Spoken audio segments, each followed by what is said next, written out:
بتعمل ايه؟ انا اسفه يا باشا، معلش دخلت عليك الجنينه غلط. هو المطبخ ده ولا الجنينه ولا ايه؟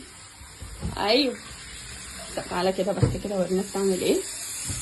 يا ساتر. ده اقوى مشروب. ايوه وانت جربتيه صح ولا غلط؟ ده عملت ربنا. لا بصوا يا جماعه، والله كلمه حق تتقال، الراجل ده بيعمل مشروبات عظمه عظمه، لان المشروب اللي بيعمله حالا ده شربوه لي قبل كده وانا تعبانه وخفيت. جاب نتيجه ولا لا؟ جاب نتيجه والله من اول كوبايه. وكنت بتاخدي ادويه كتيره وكانتش جايبه معاكي نتيجه صح؟ حصل. قول لنا بقى ايه ده للناس كده وعرف الناس وفيد الناس.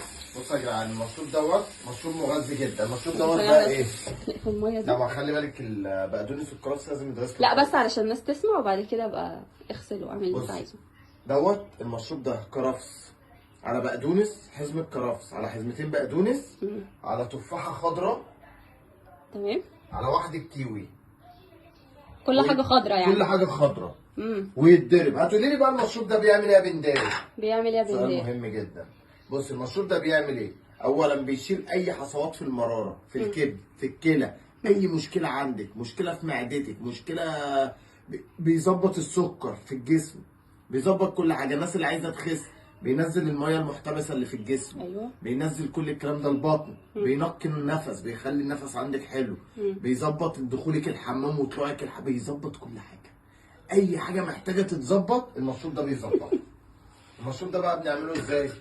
بنحط الكرفس كده زي ما بحطه. اولا بنغسل الكرفس والبقدونس جامد جدا، كويس جدا، وننقعه بتاع ساعه مثلا في ميه وخل علشان ينزل كل الشوائب اللي فيه. تمام. مبدئيا كده وننضفه ونقطعه زي ما انتم شايفين كده، ونحطه في الخلاط او في وناخد الكبه. العيدان بتاعته، العيدان بتاعته مهمه. يعني بص البقدونس اهو،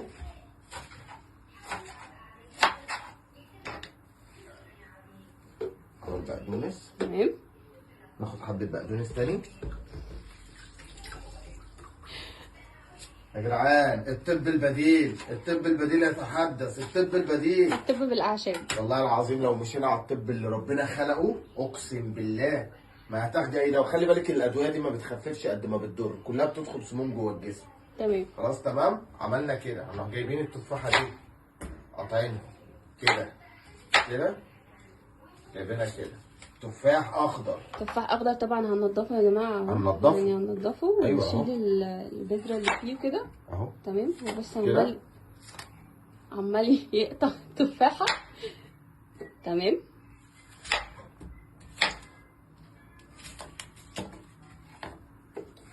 خلصنا التفاح. خلصنا التفاح. الكوايه هتديك الدلع وهتديك الطعم الحلو. عملنا الخلاط بنحط عسل او اي حاجه ولا ما؟ بصي عايزه تحطي عسل حطي، بس انا حاطط كيوي وتفاح هيظبطوا الكلام. ونحط ايه؟ لتر ميه. لتر ميه. تمام. بس ممكن هنا نحط لتر ونص علشان هيدينا كميه اكتر. انا عامل كميه تمام. أكتر. ونضربها في الخلاط. ونضربها كده يا جماعه. الحمد لله خلاص بعد ما ضربناه في الخلاط ونعمناه، علشان انا بحبه يبقى ناعم كده. وجوزو طبعا دي الازازه بتاعتها بتحبه ان هو يبقى قطع تقيل شويه، يعني نص ضربه زي محلات العصير. تمام. وفي ناس تانية ممكن ما تحبش لا الناعم ولا تحب ده وتحب تصفيه، فبراحتك اللي انت بتعمله تعمله. خلاص احنا كده خلصناه، جاهز للايه؟ للشرب على طول. كنا عاملين بقى الكوبايه كده. تمام.